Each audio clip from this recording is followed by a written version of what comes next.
Hello my dear friends. तो आज हम स्टार्ट करने वाले हैं हमारा लेक्चर नंबर 4 जो कि होने वाला है हीट का। तो आज हम देखने वाले हैं हीट का लेक्चर नंबर 4। तो इसमें हम देखने वाले हैं आज सॉलिड सॉलिड का एक्सपेंशन। इसमें होता कैसे है हीट देने से, तो आज हम उसके बारे में डिस्कस करने वाले हैं। अगर टाइम मिला तो हम लिक्विड और गैसेस का भी करके देखेंगे।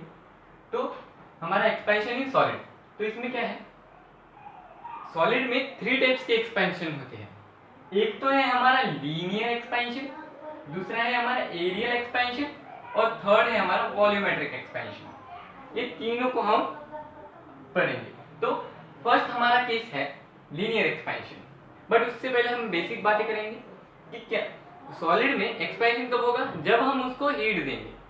किसी भी सब्सटेंस का एक्सपेंशन कब होगा, जब हम किसी सब्सटेंस को हीट देंगे तभी उसका एक्सपेंशन होगा। और जब हम किसी सब्सटेंस को कूल टेम्परेचर देंगे तो उसका जो एक्सपेंशन है वो बढ़ेगा नहीं, वो कॉन्ट्रैक्ट होगा।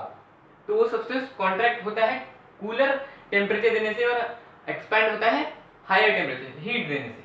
तो फर्स्ट है हमारा linear expansion. Linear expansion it increase as the length of the rod due to increase in temperature. Suppose एक रॉड है जो कि मेटल की है, मेटल की रॉड है। अगर आपने यहां से उसको हीट दी, अगर आपने उसको हीट दी तो उस हीट वो ऑब्जर्व करेगा। और हमने क्या देखा था पिछले लेक्चर में, थर्ड लेक्चर में, कि उसकी इंटरमॉलिक्यूलर फोर्स ऑफ अट्रैक्शन को ब्रेक करने की कोशिश करती है हीट। तो जब उसका इंटरमॉलिक्यूलर फोर्स ऑफ अट्रैक्शन कम होते जाता है तब उसके पार्टिकल्स दूर जाते हैं और पार्टिकल्स दूर जाने की वजह से वो एक्सपैंड होता है। तो आपने कहीं पर देखा होगा, अगर वो जो रेलवे की शीट्स बिछाई हुई होती है तो उसके बीच में सपोज ये ऐसी, यहाँ पर ऐसी रेलवे की है शीट्स जमीन के ऊपर, तो उनके बीच में थोड़ा कभी कभी 4-5 किलोमीटर के डिस्टेंस पर कुछ 6-7 सेंटीमीटर का गैप छोड़ा जाता है। क्यों? ये जो रेलवे की ये पटरिया बोलते हैं ना, तो उसके बीच में अगर 5-6 किलोमीटर आप जाएंगे सामने तो कुछ जगह छूट जाती है उनके बीच में। आई थिंक 6-7 सेंटीमीटर की कुछ जगह होती है, पर वो क्यों छूट जाती है आपको पता है? जब वो ये कंस्ट्रक्शन का काम चालू था तब जो इंजीनियर थे तो उनको पता था कि जो ये रेलवे की पटरियां है ये किससे बनी हुई होती है, मेटल के रॉड से, मेटल के रॉड से बनी हुई होती है। तो लीनियर एक्सपेंशन के कारण वो मेटल की रॉड लंबी होगी और लंबी होने की वजह से अगर उनको जगह नहीं मिली लंबी होने के लिए तो वो ऊपर की तरफ हो जाएगी लंबी। मतलब अगर यहाँ से हम इसको दोनों साइड से पैक कर दे और इसको बहुत हीट करें तो इसकी हीट तो इसको लग रही है, तो ये जो होगा ये एक्सपैंड होगा पर ऊपर की साइड से। तो इससे कोई एक्सीडेंट ना हो इसके लिए थोड़ी जगह छोड़ी जाती है। और जब समर का सीजन आता है तब ये जो जगह है ये पूरी बंद हो जाती है, पूरी ये कवर कर लेता है। ये दोनों रॉड रेलवे के वो जो ट्रैक होते हैं तो वो कवर कर लेते हैं क्योंकि वहां पर लीनियर एक्सपेंशन चलता है। Linear expansion it is increase at the length of a rod due to increasing in temperature. मतलब लीनियर एक्सपेंशन वायर्स, रॉड और जो भी कोई मेटल की लंबी चीज होगी उस पर लीनियर एक्सपेंशन एक्ट करेगा। उस पर कौन सा एक्ट करेगा? Linear expansion. तो लीनियर एक्सपेंशन के कारण किसी भी वायर, मेटल वायर और मेटल रॉड का लेंथ बढ़ता है, की लेंथ बढ़ती है। और ये उसका फॉर्मूला है।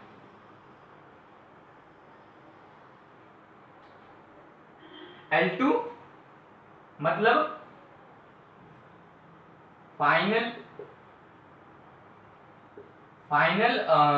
जो लेंथ होगी जो उस रॉड की, मतलब हीट अप करने के बाद जितनी भी फाइनल लेंथ होगी तो वो इक्वल होगी इनिशियल, और ये ब्रैकेट 1 प्लस ये है लेमडा, यहाँ पर लेमडा कांस्टेंट होता है और डेल्टा टी मतलब change in temperature. Delta T मतलब चेंज इन टेम्परेचर। आप इस फॉर्मूले से लीनियर एक्सपेंशन निकाल सकते हो। क्या करना है, बहुत इजी है, पुटअप करना है इसमें फॉर्मूला। अगर एक रॉड है उसका हमको दिया है, देखिए ये नहीं दिया हमको, अगर उसका दिया है फर्स्ट उसका इंटीरियल पोजीशन क्या था, मतलब वो रॉड रियलिटी में कितनी लंबी थी, तो यहाँ पर उसकी हाइट डालनी है। फिर ये ब्रैकेट 1 प्लस लेमडा और डेल्टा टी मतलब उसको चेंज इन टेम्परेचर, कितना चेंज इन टेम्परेचर दिया गया है, -30 डिग्री सेल्सियस 40 डिग्री सेल्सियस कितना, तो उसको पुटअप करना है और ये L2 मतलब उसका फाइनल लेंथ कितना होगा ये हमको मिल जाएगा लीनियर एक्सपेंशन का। क्लियर है? ठीक है। अभी दूसरा है हमारा एरियल एक्सपेंशन। एरियल एक्सपेंशन का मतलब हम उसके नाम से ही पता है लगा सकते हैं। एरियल एक्सपेंशन का मतलब एरिया से एक्सपेंड होना। एरियल एक्सपेंशन का मतलब एरिया से एक्सपेंड होना, मतलब कोई एक शीट है, मेटल शीट ऐसी रेक्टेंगुलर 2 डायमेंशनल, तो इसमें एरियल एक्सपेंशन कैसे एक्ट होगा, जब हम इस मेटल शीट को हीट अप करेंगे तो ये हीट ऑब्जर्व करेगी, फिर से वो इंटरमॉलिक्यूलर फोर्स ऑफ अट्रैक्शन को ब्रेक करने की कोशिश करेंगे और उस कोशिश में इसका जो एक्सपैंड होगा, फिर ये शीट एक्सपैंड होगी इंटरमॉलिक्यूलर फोर्स ऑफ अट्रैक्शन कम होने की वजह से, इसके पार्टिकल्स दूर जाएंगे और दूर जाने की वजह से एक्सपैंड होगी। क्लियर है? इसमें भी क्या है, the area of a sheet of a solid material also increase on heating। Areal expansion में कोई भी सॉलिड मटेरियल पर 2 डायमेंशनल, एरियल एक्सपेंशन में टू डायमेंशनल, इसमें 1 डायमेंशनल। आप ऐसे भी लर्न कर सकते हैं, ये जो 1 है लीनियर एक्सपेंशन फर्स्ट पॉइंट, तो फर्स्ट पॉइंट का first only it have only 1 dimension. जो सेकंड है वो एरियल एक्सपेंशन उसको 2 डायमेंशनल है, और ये जो थर्ड है वॉल्यूमेट्रिक एक्सपेंशन इसको 3 डायमेंशनल। ये अलग अलग डायमेंशन के ऊपर डिपेंड है। ये 1 डायमेंशन, ये 2 डायमेंशन, मतलब इसको 4 कोऑर्डिनेट्स होगी यहाँ पर। तो अब हम डायमेंशन की बात नहीं कर रहे, बस एक एरियल एक्सपेंशन। एरियल एक्सपेंशन का मतलब वो शीट जो है वो ऐसे आगे नहीं फेल होगी। सपोज ठीक है, एक बुक, ये हमारी बुक है, तो ये बुक से 2 डायमेंशनल है, आप ये अभी काउंट मत कीजिए, ये 2 डायमेंशनल है, आप कंसीडर कीजिए। तो एरियल एक्सपेंशन में क्या होगा कि सपोज ये बुक हमारी आयरन की एक शीट है, तो इस पर जब हम हीटअप करेंगे, वरना नॉर्मल हीट जब इसमें आएगी समर सीजन में ज्यादातर हीट होती है, तो भी ये एक्सपैंड करेगा कैसे, ये इधर उस डायरेक्शन में हर तरफ एक्सपैंड करेगा, ऊपर नीचे छोड़कर। ऊपर और नीचे नहीं करता, बाकी हर डायरेक्शन में करता है। बस आपको इतना ही ध्यान रखना है कि एरियल एक्सपेंशन 4 साइड्स में होती है, 4 साइड्स में होती है, बस ऊपर नीचे नहीं होती, मतलब इधर उधर नहीं होती, सिर्फ 4 साइड्स में होती है हमारी एरियल एक्सपेंशन। इसका भी फॉर्मूला, आपने किसी एक का फॉर्मूला लर्न कर लिया तो आपको ये तीनों फॉर्मूले लर्न हो जाएंगे। देखें इसमें क्या था हमारा, L2 मतलब फाइनल उसका उस रॉड की पोजीशन, फाइनल पोजीशन, तो इसमें भी वैसा है। ये जो एरिया है वो एरिया एक्सपेंड होकर कितना पोजीशन है उसका, मतलब कितनी जगह घेरी उसने। उसके बाद A2 मतलब पहले कितनी थी, टेम्परेचर हीट देने से पहले कितनी थी, वो कितना वॉल्यूम ले रहा था। उसके बाद ये 1 ऊपर का नीचे कॉपी डाउन, फिर यहाँ पर प्लस, और ये कांस्टेंट था, यहाँ पर लैम्बडा कांस्टेंट था, यहाँ पर न्यू, ये जो सिंबल है इसको न्यू कहा जाता है, तो यहाँ पर न्यू कांस्टेंट था, और यहाँ पर डेल्टा टी, यहाँ पर डेल्टा टी है।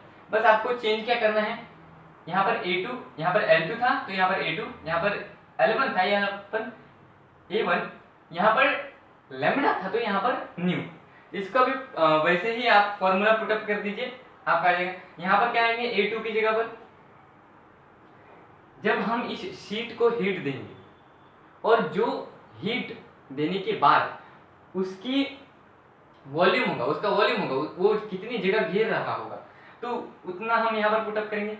पहले हीट टेम्परेचर देने के पहले उसकी लेंथ क्या थी, लेंथ ब्रेड उसका एरिया का था, तो यहाँ पर एरिया लिखेंगे, मतलब हीट देने के बाद कितना एरिया था और हीट देने के पहले कितना एरिया, फिर यहाँ पर 1 और यहाँ पर ये जो न्यू है ये कांस्टेंट, और कितना टेम्परेचर हमने चेंज किया, डेल्टा टी, डेल्टा साइन है चेंज को रिप्रेजेंट करने में, तो डेल्टा टी का मतलब कितना टेम्परेचर हमने चेंज करके दिया उसको, तो इस फॉर्मूले से हम एरियल एक्सपेंशन भी फाइंड आउट कर सकते हैं।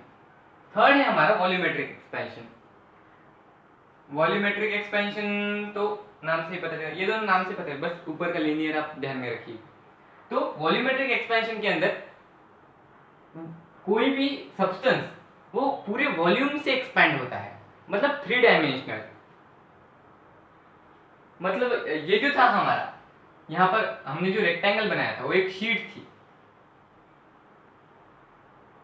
तो ये जो वॉल्यूमेट्रिक एक्सपेंशन होगा वो 3 डायमेंशनल होगा।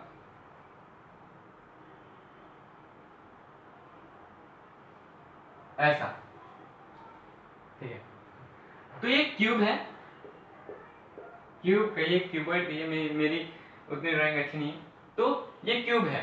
इसके अंदर जो एक्सपेंशन होगा, इसके अंदर जो एक्सपेंशन होगा मतलब हीट देने से, तो उसे कहा जाता है वॉल्यूमेट्रिक एक्सपेंशन।